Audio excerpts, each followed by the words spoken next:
L'union entre la parole et l'action doit être plus forte chaque jour pour tisser la confiance nécessaire avec la population, pour rassembler et non diviser, pour humaniser notre société et non pour la diriger avec férocité.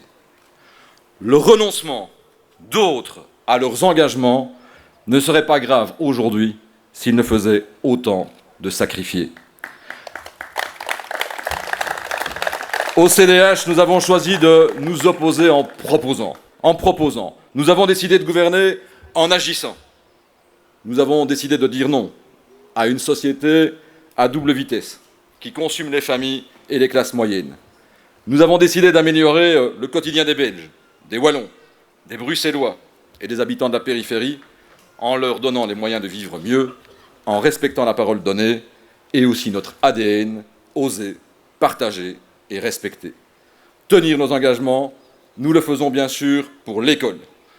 Nous avons connu une législature d'apaisement et de remise en confiance de l'enseignement menée par Marie Do, puis relayée par Marie-Martine avec beaucoup de talent.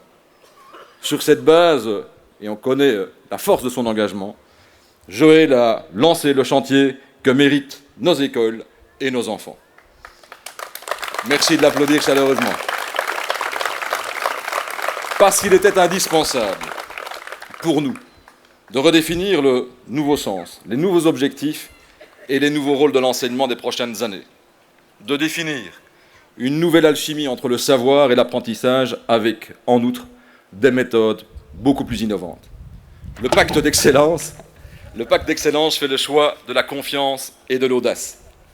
La confiance aux enseignants, bien sûr, et aux directions, aux parents, aux enfants, à l'ensemble des acteurs du monde de l'éducation. Il fait le choix de la confiance en l'avenir.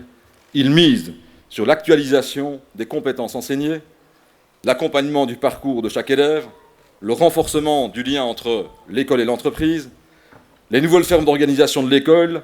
En un an, un travail impressionnant a été réalisé. Merci Joël. La méthode rigoureuse de concertation des acteurs a débouché sur un premier rapport qui balise l'action. Ce travail se poursuit avec la même densité et la même détermination. Parce que nous avons l'obligation et surtout l'immense ambition de réussir ce pari ambitieux et audacieux et indispensable.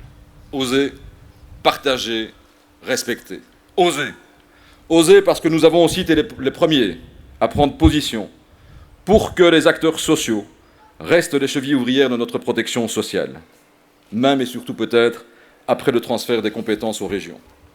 Maxime, et je tiens à souligner son rôle déterminant, s'est battu avec force, avec aussi la convivialité qu'on lui connaît, pour mettre sur pied l'Agence wallonne de la santé, de la protection sociale, du handicap et des familles. Il nous a promis d'ailleurs de trouver rapidement un nom plus court pour la baptiser. Sur cette lancée, il a posé les fondations essentielles du soutien aux personnes âgées.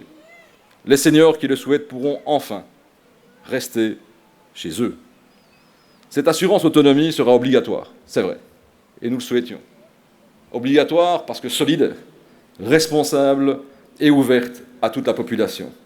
Elle permettra à toute personne confrontée à une perte d'autonomie de bénéficier de multiples services à domicile.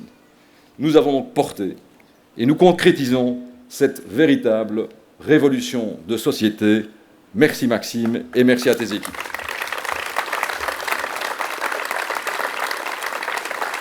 Oser, partager, respecter. Pendant la campagne, nous avions mis en avant l'enjeu du logement, celui des jeunes ménages en particulier. À Bruxelles, où nous exerçons cette compétence, Céline a pu, de manière prioritaire, assouplir les conditions d'accès au fonds du logement. Concrètement, la couverture des droits d'enregistrement et la baisse du taux garanti permettront d'octroyer 35% de prêts en plus. Derrière, ce sont des solutions pour des familles de logement. On ne peut évidemment que s'en réjouir. Oser, anticiper, voilà une autre marque de fabrique du CDH. Voir loin. Voir loin, c'est la valeur ajoutée de notre parti. Vous vous en souvenez, le CPS, notre centre d'études, avait proposé de construire une nouvelle ville et de nouveaux quartiers pour répondre à l'augmentation de la population et améliorer sa qualité de vie. Aujourd'hui, Carlo a pris le relais. Alors bien sûr, je ne vous annonce pas encore, la pose de la première pierre, Mais notre idée de ville nouvelle et de quartier nouveau fait son chemin. 2 études sont en cours, l'une a trait à la localisation, l'autre vise à établir le cahier de charges auquel les communes candidates devront répondre pour bénéficier d'aide au développement de nouveaux quartiers. Rendez-vous d'ici la fin de l'année pour cette nouvelle étape.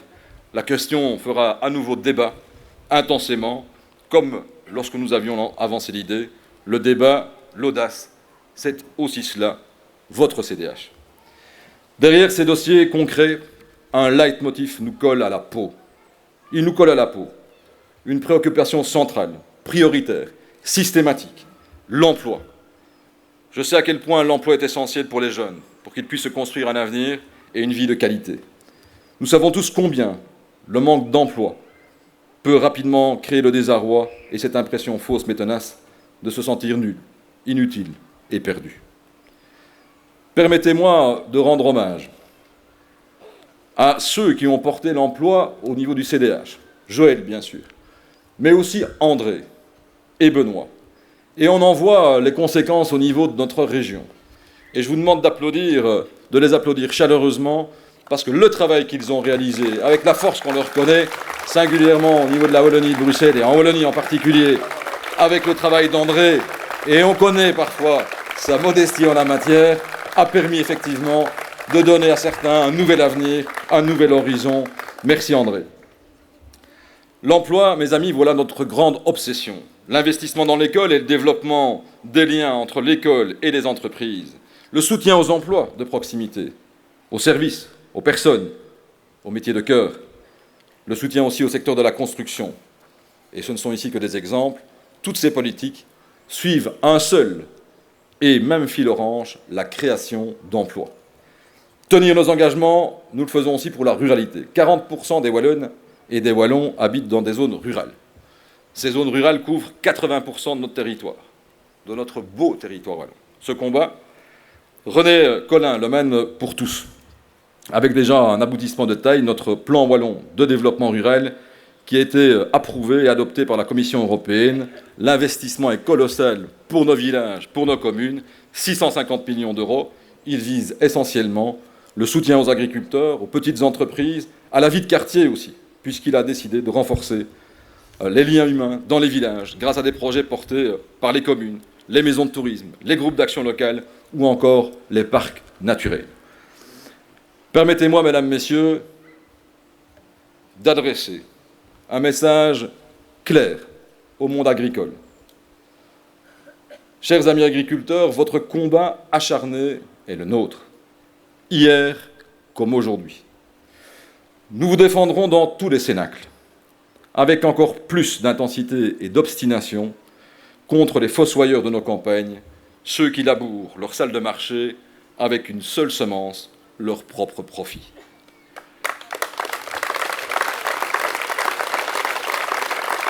À mes amis agriculteurs, vous qui vous levez avant tous les autres, pour nourrir notre pays, je le dis solennellement, nous serons toujours et avec force à vos côtés.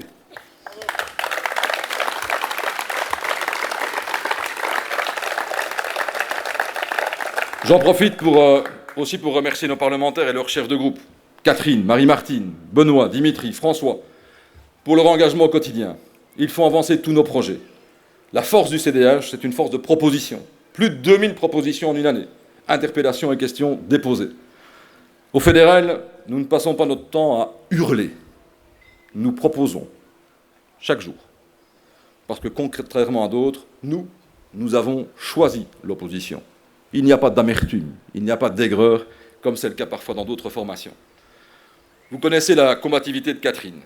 Grâce à sa force de travail et à celle de nos parlementaires, nous dénonçons chaque jour les effets négatifs des mesures adoptées, singulièrement contre les femmes et les jeunes.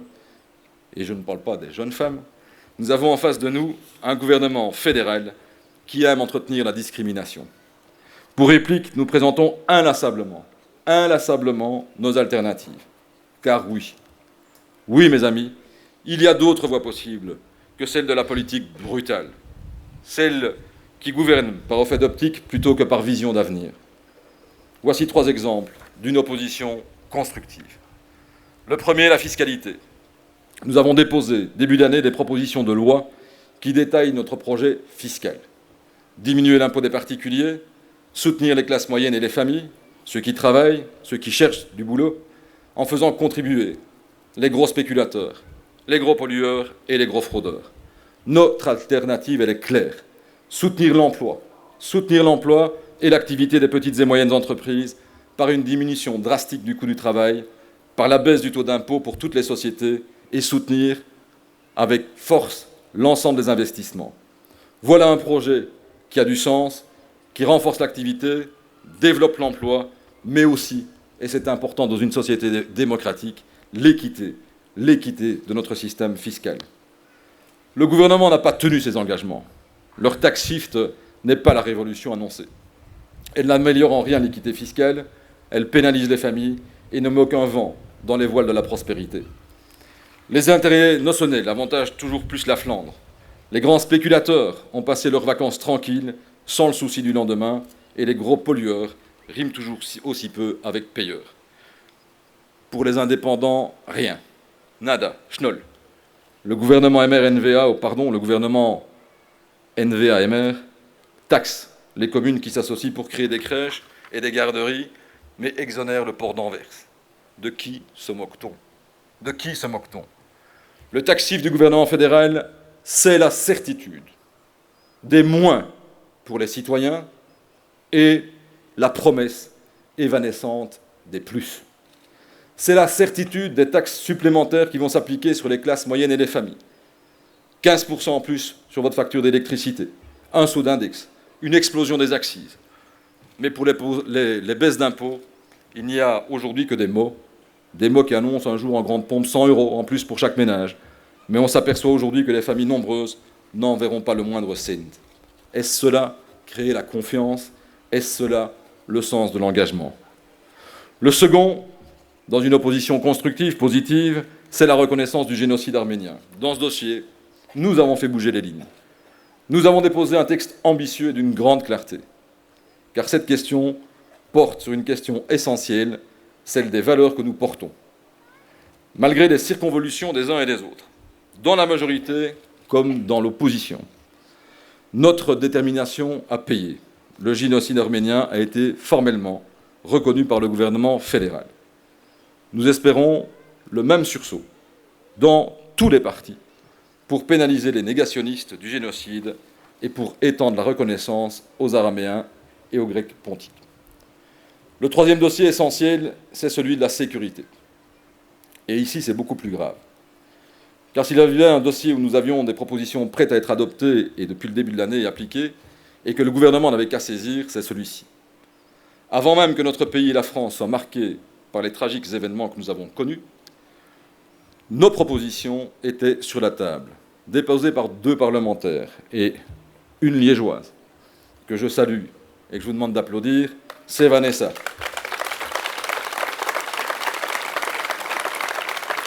Merci à toi. Son projet consistait notamment en la pénalisation des personnes parties combattre, l'extension des écoutes téléphoniques, le retrait des documents de voyage, etc. Mais la majorité, pour nous, est coupable d'être tombée dans un jeu stupide.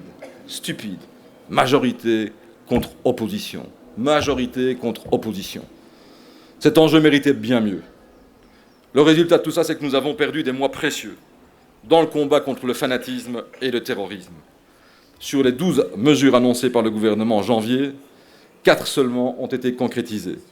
Et alors que le premier rôle de l'État fédéral est d'assurer la sécurité des citoyens, l'action du gouvernement, c'est moins 177 millions d'euros pour la police, moins 250 millions d'euros pour la justice. Alors que ce combat a été mené au niveau de l'intérieur par Joël, par l'ensemble des parlementaires, on voit aujourd'hui que l'action n'est pas au rendez-vous et que l'unité du pays ne l'est pas non plus parce qu'on est tombé dans des clivages de majorité et d'opposition. Nous le regrettons beaucoup parce que cet enjeu demandait autre chose comme réponse.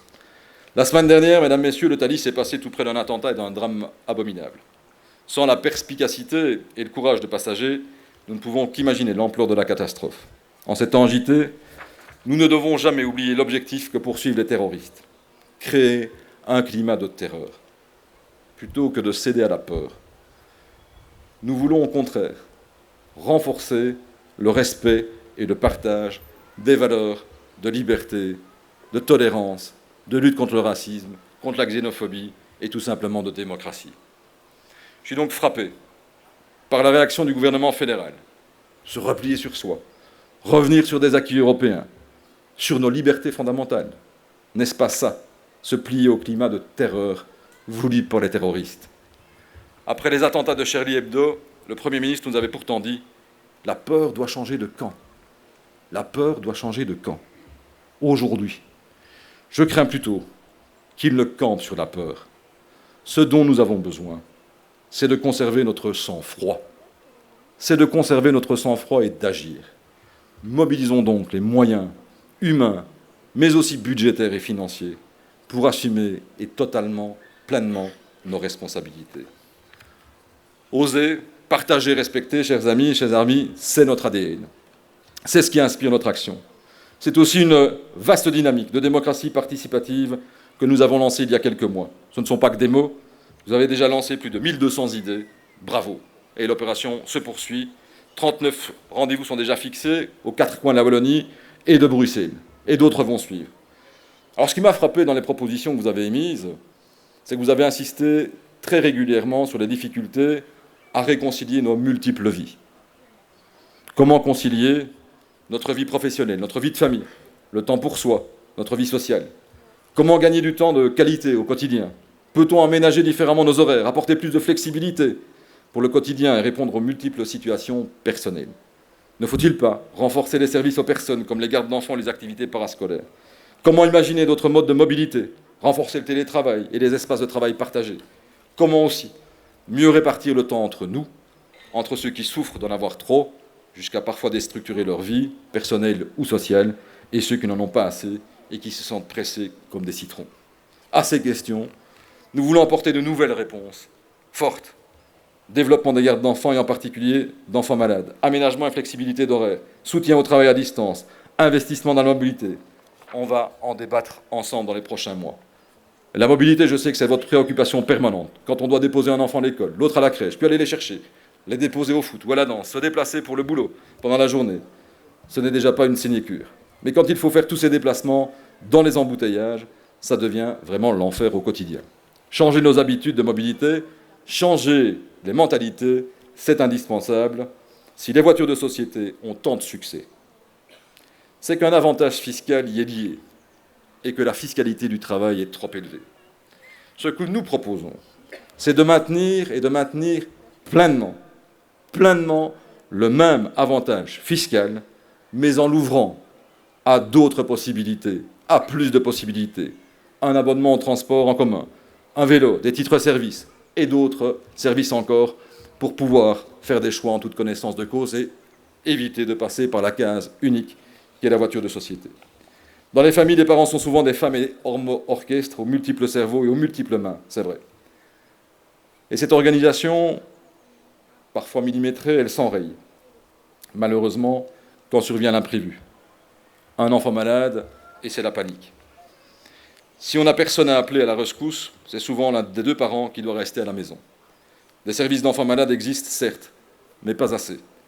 Pourtant, ce n'est pas uniquement une question de confort, mais également de compétitivité et de taux d'emploi des hommes et des femmes. Ce que nous proposons, c'est que l'assurance maladie prenne en charge le développement de ces services de garde d'enfants. Cela apporterait un plus tant pour les employeurs que pour les parents et l'ensemble des familles.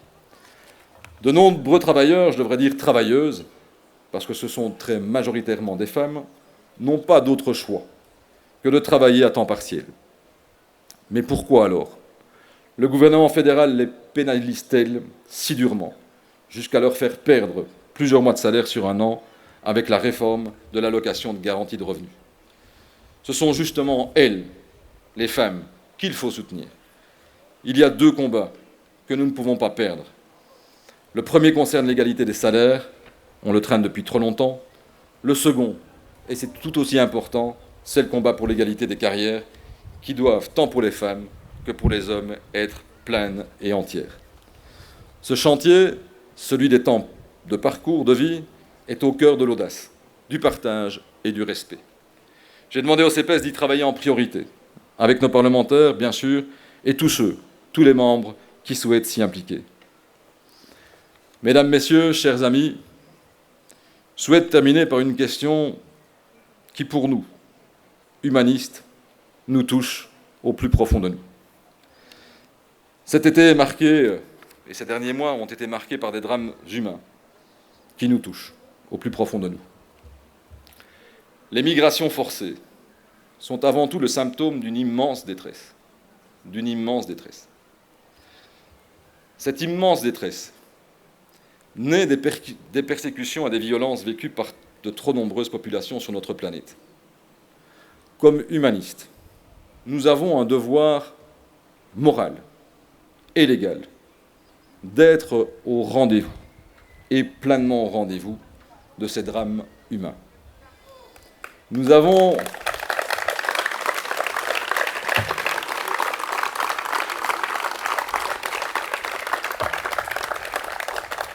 mesdames, messieurs, le devoir de tendre la main et de secourir ces femmes, ces hommes et ces enfants qui décident de tout quitter pour sauver leur vie et celle de leur famille. Chaque être humain a le droit de vivre chez lui, dans un pays libre et en paix. Notre devoir, c'est donc également celui de combattre avec la plus grande fermeté, les persécuteurs. Ce combat pour les droits de l'homme, nous devons absolument le gagner. Les moyens nécessaires doivent être mobilisés en Europe pour gagner ces guerres contre les régimes radicaux, totalitaires et extrémistes. Nous devons également soutenir pleinement l'action humanitaire dans ces pays et les pays voisins. Cette victoire face à ces actes barbares est la seule action durable qui peut éviter que des personnes ne fuient leur pays dans des conditions dantesques et permettra à celles et ceux qui ont fui de retrouver les leurs dans des territoires sécurisés et pacifiés.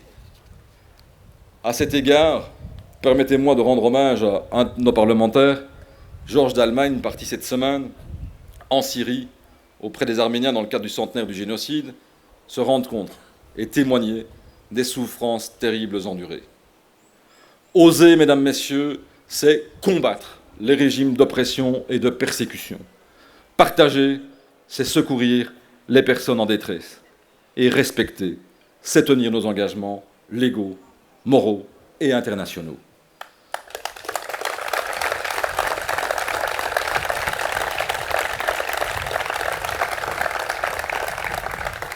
Vous l'aurez compris, des actes en ligne avec notre parole, renforcer tous les jours l'union entre le discours et l'action politique.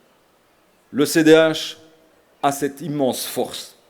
Vous comme membres, dans vos communes, dans vos quartiers, là où vous vous trouvez, je sais que vous avez cette force en vous, cette conviction, cet engagement qui vous tient à cœur et que vous incarnez au quotidien pour permettre tout simplement d'améliorer le quotidien des Belges, de se donner aussi un espoir, un espace de vision pour notre pays, pour faire en sorte qu'on soit courageux, mais qu'on soit positif aussi, qu'on ait la responsabilité au rendez-vous, mais aussi l'alternative, pour proposer à la jeunesse, à l'ensemble de la population, un projet fort de sens, fort de valeurs, qui nous ressemble, qui nous rassemble. Oui, mesdames, messieurs, c'est possible. Et la responsabilité constructive dont nous faisons preuve prouve que cette alternative est en route. Je souhaite à chacune et à chacun d'entre vous de l'incarner et de la développer durant toute cette année. Bonne rentrée à chacune et chacun d'entre vous. Merci. Et j'invite les parlementaires, ministres et autres à me rejoindre. Maxime, montre-le. Tu fais un beau saut de cabri.